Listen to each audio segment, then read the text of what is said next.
How was it in a universe of harmony and peace, with a benevolent God who cared for His created creatures, how was it that sin came into this universe?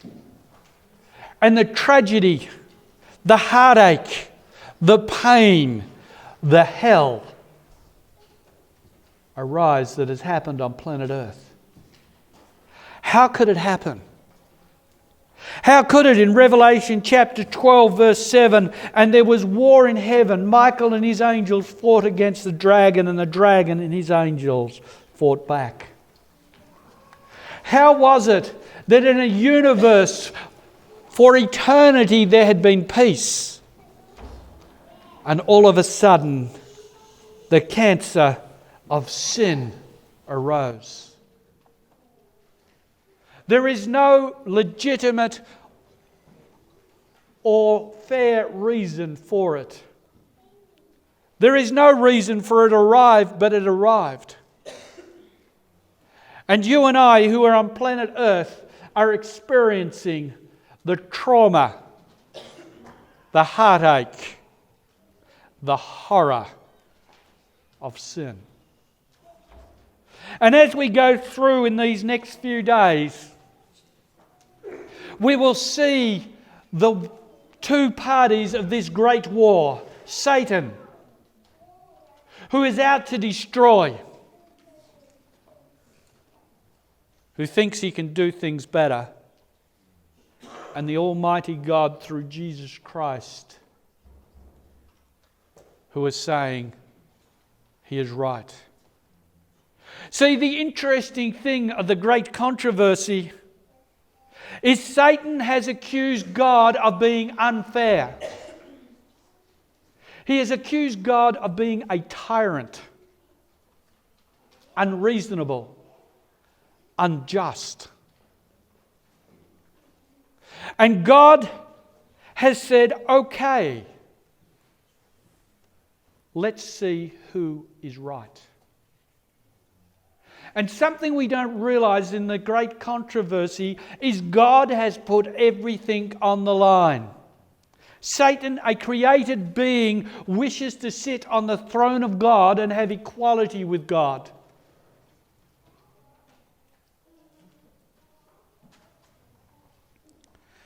God is letting the universe see the true results of sin. And the ultimate person who is being judged by the universe is God. God Himself is being judged on how He handles this controversy, this war. Is He a loving, just, fair God? Or is He a tyrant? Who is right? Satan or God? And that's the question the universe is being asked. And God has said He will be fair with everyone. The reality of it is, in this time of war, God is putting everything on the line. And if He loses, Satan wins. It is not just a whim of the moment. The battle is over who is fair, who is loving, who cares. And the prize is your soul and my soul. The prize is where you spend eternity. That is what is at issue. That is what at stake. And God wishes that everyone be saved. But the point is, He will not force anyone, because God's government is based on freedom of will. You may choose to serve Him or you may reject Him. The decision is yours. So the question I ask you at this moment, whose side are you going to champion? The side of God or the side of Satan? That is the issue. How did it begin? How did it start? Well, there's a story in the book of Numbers.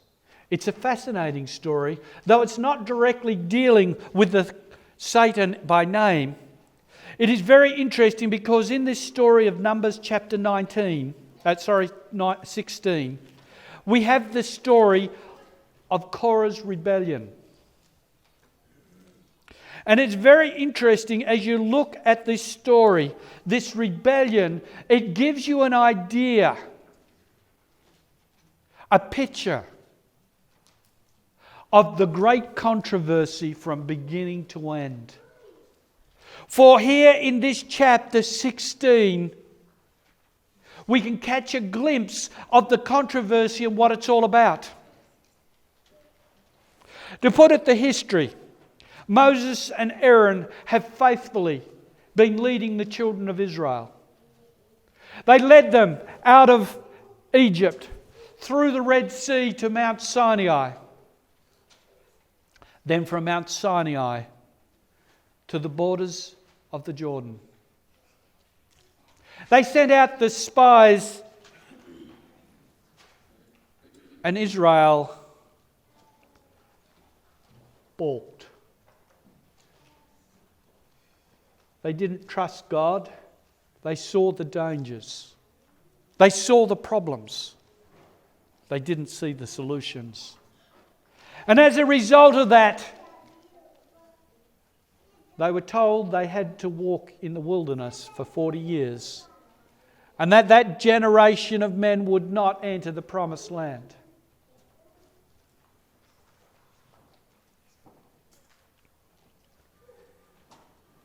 It is then that the children of Israel had realised the bad decision they'd made, and as you read the story, they actually went up to try and take it against the word of God.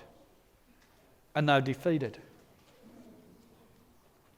And it was after this, as they had began their wandering in the wilderness, that Korah started his rebellion. Now it is interesting, this story. Who is Korah? He's the tribe of Levi. He had specific duties in the temple. And as a Levite, he was given much responsibility. The priesthood was given to Aaron and his family. But the Levites did the other services within the sanctuary, and they were placed in a very honoured and privileged position. But Korah wanted more. And we find in this chapter, it says in verse 2, talking about Korah, he also brought in Nathan and his friend from the tribe of Reuben. It says, and rose up against Moses. It says, and became insolent and rose up against Moses. With them were 250 Israelite men, well-known community leaders who had been appointed members of the council. They came as a group to oppose Moses and Aaron and said to them, you have gone too far. The whole community is holy, every one of them, and the Lord is with them. Why then do you set yourselves above the Lord's assembly? All of a sudden, these three men with 250 leading elders of the community came to challenge Moses. Now, this didn't happen overnight. This doesn't happen overnight. There is a process that gets people here. If you're going to stage a rebellion, you have to prepare. You have to convince. It's interesting that Nathan's and his friends' tent were close to Korah's. They'd been talking. They had been dissatisfied. They sought or thought they deserved a higher position than they were given. They wanted leadership. That was the bottom line. They wanted to be in charge. They wanted to run the show. They didn't want to listen to Moses. And as you read the story, it says that Moses was lording it over them. Did Moses ever lord it over the children of Israel? There is no account of it. Nowhere did he take wealth and responsibility from those positions. It is of interest to note that with the death of Moses, his family virtually disappears from biblical history. Moses' leadership did not give him wealth, or did not put his family in a privileged position. Aaron, a little different in that his family were the priests, but again, they didn't make wealth over it. Korah and Dathan wanted to divide. Dathan wanted the civil authority and government because he thought he was the oldest. Korah wanted to have religious responsibility, and they wanted to divide the spoils amongst themselves. Now, here's an interesting thing when people plot against other people in leadership. They usually accuse the ones they want to get rid of the very things that are in their own heart. And what did they accuse Moses of?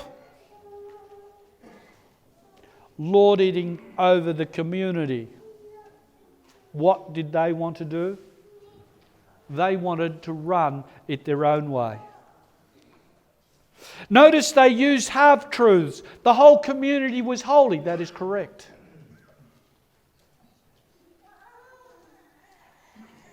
But they considered they didn't need Moses to guide them or direct them.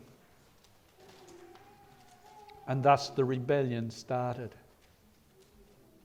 They started talking amongst themselves, saying that it was unfair and unreasonable. You know, it was Moses' fault that we didn't go into the promised land.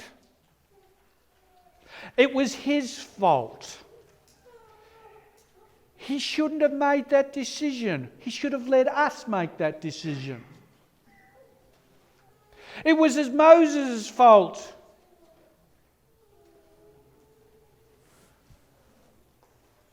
Of all the negatives that they could talk about, they blamed Moses and Aaron. Moses and Aaron were not the problem.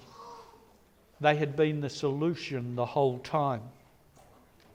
But they blamed them. They also realized they associated to Moses and Aaron the concepts that had been given of the pharaohs. The pharaohs lorded it over the people. That's what they attributed to Moses. The priests were corrupt in the Egyptian system, and they considered that of Aaron.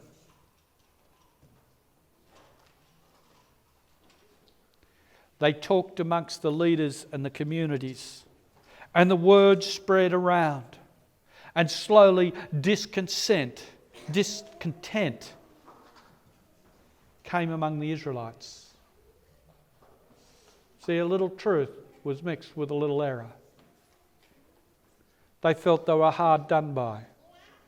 They wanted to respond. And it wasn't until they knew they had support behind them that they stood up. They stood up claiming, we represent the people. And here's the fascinating thing. Who started it? They did. If they hadn't have done the things they'd mostly done in spreading the discontent, it wouldn't have happened. This is the very interesting thing about those who want to start a revolution, to overthrow a government. is you cause discontent. You share and you say, well, I could have done it this way and this would have been better. You had the better solutions. The interesting thing is, you remember when Absalom wanted to overthrow King David, what did he do? He went out and said, well, look, if I was in position, I would have done that. And he sounded good.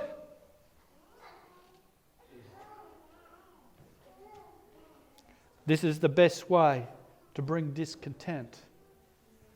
It makes you sound good. They sounded good. The people listened to them. Notice what Moses did. It said in verse 4, when Moses heard this, he fell face down. He knew what was happening. He knew this was not of God. He fell face down for fear, because he knew what was going to happen, that this would only end up being bad news.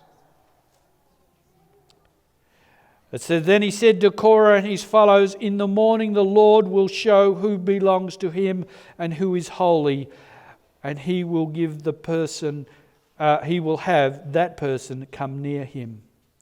The man he chooses, he will cause to come near him. You, Korah, and your followers are to do this. Take censers, and tomorrow put fire and incense in them before the Lord. The man the Lord chooses will be the one who is holy. You Levites have gone too far. Notice Moses' response. Notice that God did not act immediately. This was open rebellion. As you look there, Nathan and them, when he invited them, the Benjamites, to come up and meet him, they refused to come. And in saying so, they say, we do not recognize you as leader. It was open rebellion. Verse 12, it says, Moses summoned Nathan and them. And it says, but they said, we will not come. Isn't it enough that you have brought us up out of the land flowing from milk and honey to kill us in the desert, and now you want us to lord it over us? Moreover, you haven't brought us to a land flowing with milk and honey, or given us an inheritance of fields and vineyards.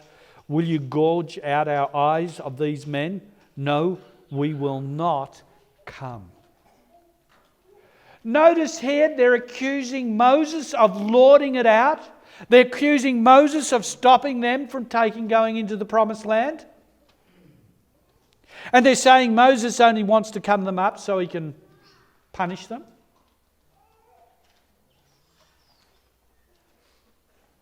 This is open rebellion. God gave them time. God gave them time. He gave them till the next day to repent. But the sad thing, they don't. It says in verse 15, then Moses became very angry at these men and said to the Lord, do not accept their offering. I have not taken so much as a donkey from them, nor have I wronged any of them. Moses said to Korah, verse 16, you and all your followers are to appear before the Lord tomorrow, you and they and Aaron. Each man is to take a censer and put incense in it, 250 censers in all, and present it before the Lord. You and Aaron are to present your censers also. So each man took his censer, put fire in it and incense in it, and stood with Moses and Aaron at the entrance of the tent of the meeting. When Korah had gathered all his followers in opposition to them at the entrance of the tent of the meeting, the glory of the Lord appeared to the entire assembly. And the Lord said to Moses and Aaron, separate yourselves from the assembly so I can put an end to them at once.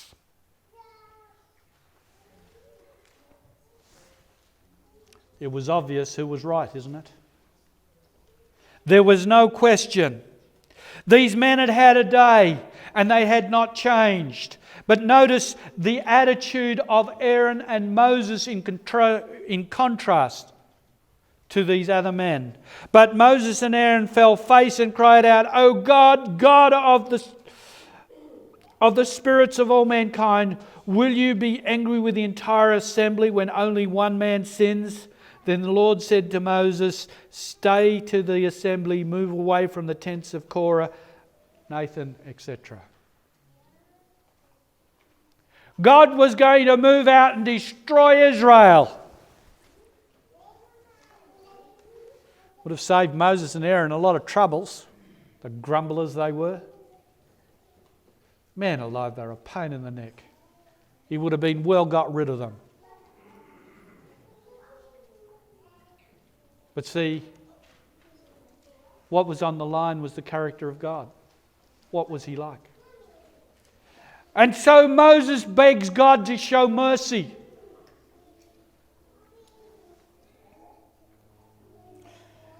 And told them to separate.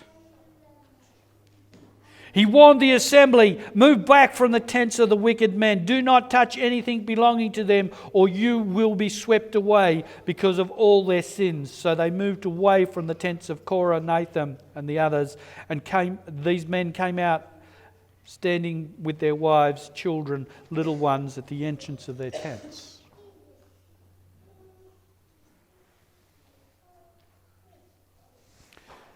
Notice the story is not over. Moses then says, "This is how you will know that the Lord has sent me to do all these things, that it was not my idea. If these men die of natural death and experience only what usually happens to men, then the Lord has not sent me.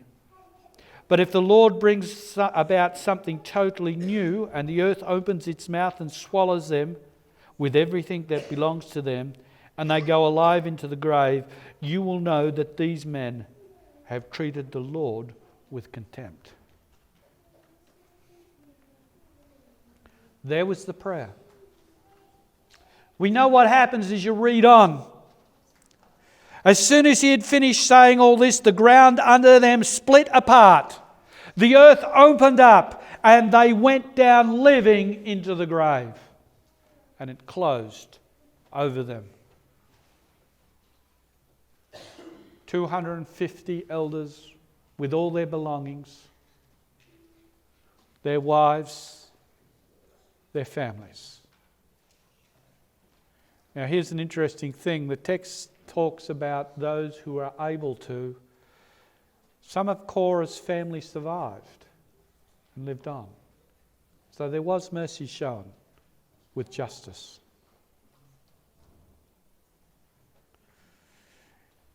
But here's the fascinating thing about this story, and I find it fascinating. Isn't that sufficient evidence who God appointed as leader? Moses and Aaron. You would have thought that was the end of the matter, but it wasn't. This is the problem when people start putting themselves above and thinking that they can do it better than God.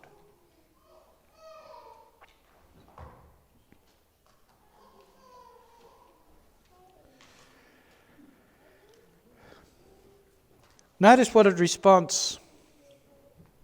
Picking up in 31, as soon as he had finished saying all this, the ground under them split open.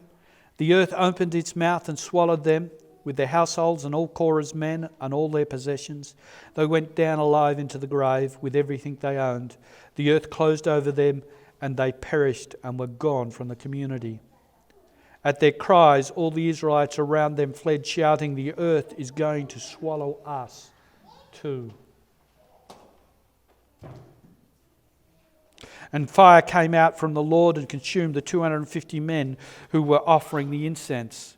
The Lord said to Moses, "Tell Eleazar, the son of Aaron, the priest, to take a censer out of the smouldering remains and scatter the coals some distance away the centres, because these now were holy."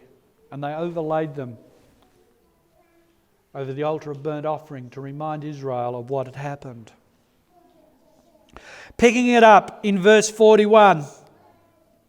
It says, the next day the whole community grumbled against Moses and Aaron. Why?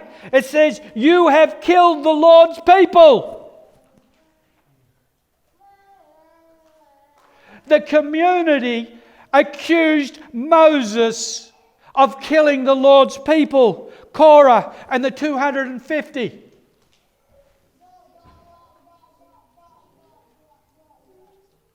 Where were their heads? That is the problem when you become self-deceived, when you listen to the words of Satan. You think you're doing the right thing when you're doing the thing totally opposed to God.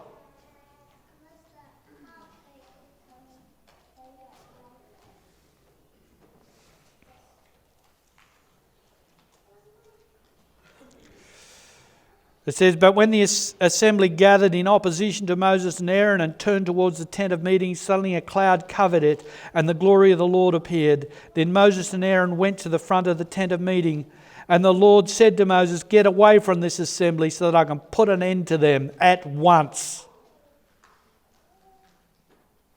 Notice again what Moses does. What it says Moses and Aaron did? They fell face down. Then Moses said to Aaron in prayer, in cursing, said to Aaron, take your censer and put incense in along with the fire from the altar, and hurry into the assembly to make atonement for them. Wrath has come out from the Lord. The plague has started. So Aaron did as Moses said and ran into the midst of the assembly. The plague had already started among the people, but Aaron offered the incense and made atonement for them. He stood between the living and the dead, and the plague stopped. But 14,700 people died from the plague, in addition to those who had died because of Korah. Then Aaron returned to Moses to the entrance of the tent of the meeting, for the plague had stopped.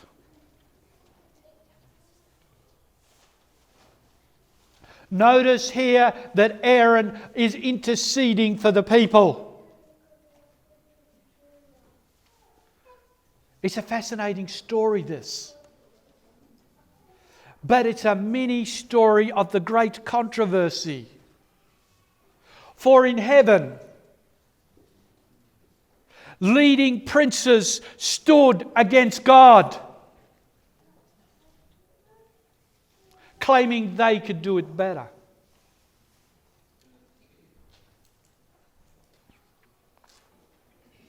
And they've been shown to be wrong. But the world, you and I, this world, planet Earth, is like the great assembly, still accusing God of doing wrong. We're sinners because we're still in the rebellion. But God sent Aaron, or the mediator. For Aaron here is a type of Christ. For from heaven, Christ himself came down and intercede. And so here we have the imagery of God intervening amongst the assembly and saving those who were prepared to listen. And so in an interesting thing that this story is the story of the great controversy in miniature. For there was no reason for anyone to oppose Moses and Aaron. They had ruled faithfully and justly. There was no reason to stand against them, yet they did. Why? Because of their selfish reasons. Because of that, the whole assembly went into apostasy. But there were many faithful. As we look at that story, we see a picture of the great controversy. The controversy between Satan and Christ in miniature. And if you want to destroy your church, here is the plan to do it. Follow the way of Korah. Follow his example. For that is how you can destroy a church, a community, a person's faith. By standing against God's appointed authorities, institutions and leaders. By putting yourself in their place. And so tomorrow night, we will move in to see how the controversy came that an angel being the greatest created angel in the universe, came from his honoured position and became Satan. The controversy begins.